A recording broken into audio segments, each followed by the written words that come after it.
Nós estamos gravando essa série de vídeos sobre vivendo e pregando com integridade o Evangelho em uma sociedade desintegrada.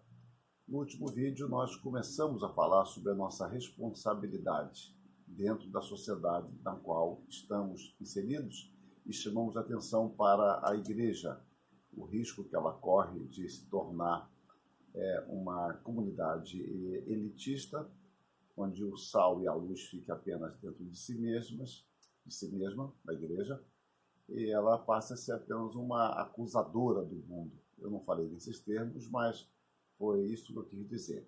Dando prosseguimento a este conceito, eu quero desenvolver agora dois perigos iminentes para a igreja. O primeiro perigo é de nós nos identificarmos com o mundo pouco ou nada diferindo dele. Neste caso, como povo missionário de Deus, para nada mais serviríamos. Esse perigo existe partindo de um bom princípio, o princípio de querer se aproximar das pessoas para compreendê-las e anunciar o Evangelho. Mas essa tentativa, esse interesse correto, justo, bem intencionado, traz consigo este perigo, de nós começarmos a nos identificar de tal forma que não haja mais nenhuma diferença, nós não temos mais uma mensagem que anunciar. O segundo perigo, que de certa forma eu já mencionei, é de nos aliarmos do mundo, cultivando a nossa, entre aspas, santidade exclusivamente intramuros. Assim nós vamos nos tornar um povo elitista, separatista, que somos os melhores e que ninguém tem nada a nos acrescentar, a melhorar, ou que nós não podemos aprender com as demais pessoas. Bom, os dois caminhos são caminhos extremamente perigosos. O caminho da identificação como do alinhamento. Embora eu sei que quem pratica esse tipo de alinhamento, desse distanciamento, na realidade quis preservar a igreja pura, buscava a maior santidade. E esse desejo não é mau, pelo contrário, ele é extremamente salutar. Porém, havia uma compreensão equivocada da missão e do trabalho da igreja. A igreja, ela é uma comunidade de pessoas santas, que foram separadas por Deus, e deve viver em santidade, buscando a santidade. Só que essa busca pela santidade envolve uma obediência a Deus de proclamar o Evangelho aonde Deus nos mandar e onde Deus nos colocar. Então, em ambos os casos, como eu falei, nós perderíamos a dimensão de povo de Deus no mundo, tanto na identificação como no alinhamento. Tullian, ele resume: devemos ser moral e espiritualmente distintos, sem estarmos culturalmente segregados. É um desafio para todos nós. A oração de Jesus Cristo permanece como uma realidade para todos os seus discípulos. É por eles que eu rogo, Jesus Cristo diz em João 17:9, e depois: não peço que os tires do mundo, e sim que os guardes do mal, João 17:15, que deve ser comparado com o João 17:20. Então, dentro dessa perspectiva, o cristão deve participar ativamente, dentro de sua esfera de ação, na formação, aperfeiçoamento e transformação da cultura, sabendo de antemão que neste estado de existência não existe cultura perfeita.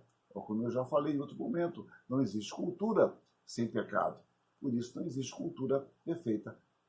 Agora, a igreja, no seu dever, no seu propósito, que não é acidental, não é periférico, mas essencial, de anunciar o Evangelho em todos os lugares e viver o Evangelho com os seus desafios em todas as esferas da sua existência. Então, dentro deste propósito, ela deve saber, entender que vai enfrentar conflitos de forma inevitável. Contudo, esses conflitos fazem parte e podem fazê-lo de forma criativa dentro de nosso processo de amadurecimento e ação no meio do qual vivemos. Então, ou seja, nós vamos amadurecendo, vamos vivendo, enquanto vivemos, enfrentamos novos desafios que nos levam a uma maior maturidade. Na fé cristã, sempre existirá o desafio do que eu estou chamando aqui de inculturação ativa, por meio da expressão de nossa fé na relatividade da cultura em fidelidade ao Verbo encarnado. E é aqui que nós muitas vezes nos perdemos, que nós não conseguimos compreender que a nossa inculturação ativa significa viver a integridade do Evangelho onde Deus nos coloca. Nós não podemos simplesmente manter um ateísmo prático em determinados grupos, em determinadas situações.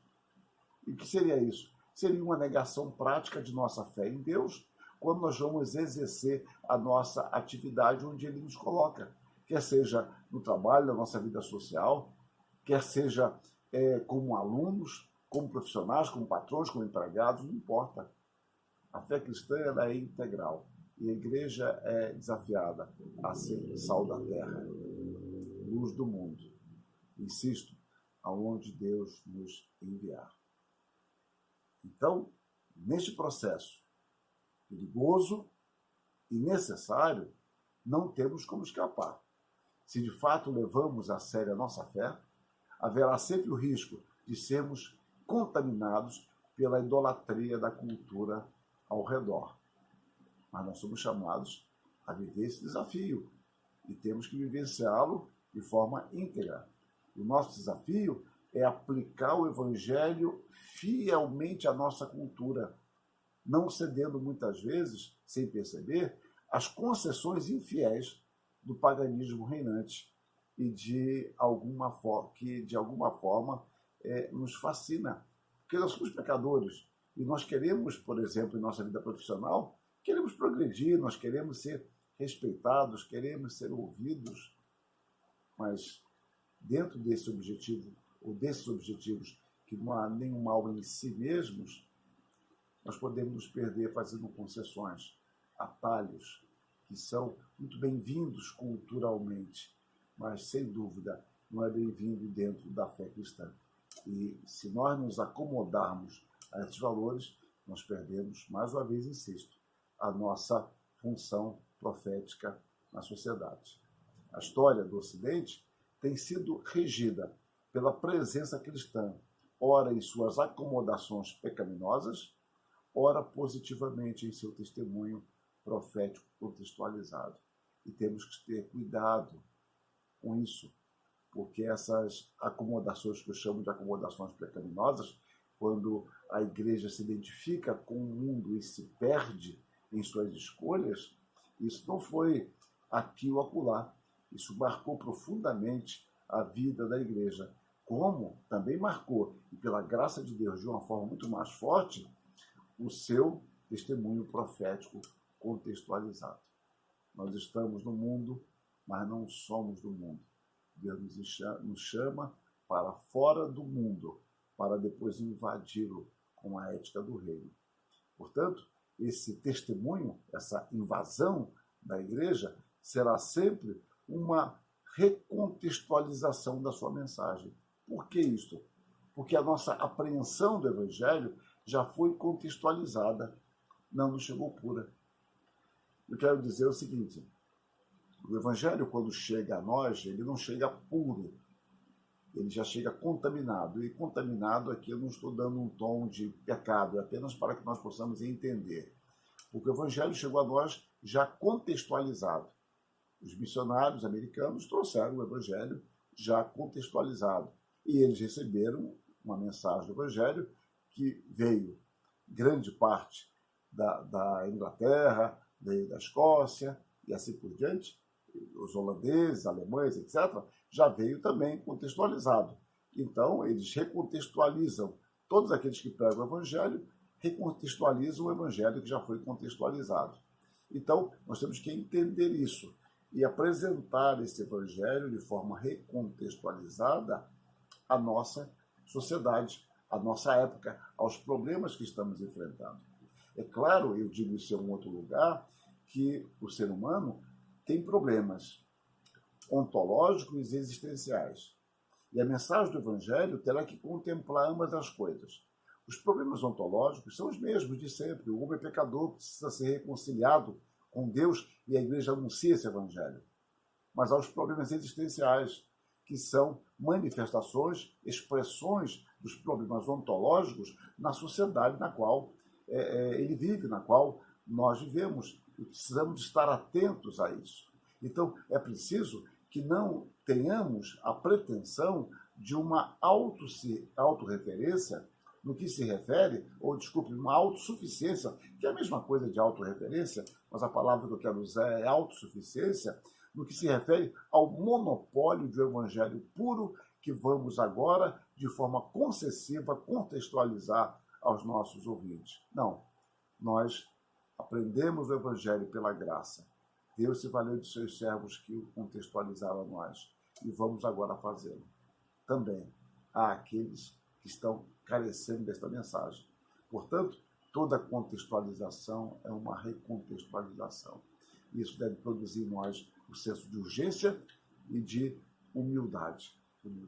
Eu quero continuar falando sobre isso no próximo vídeo, para não me alongar demais nesse, mais do que eu fiz. Que Deus nos abençoe e que assumamos a nossa responsabilidade como povo de Deus na pregação desse Evangelho.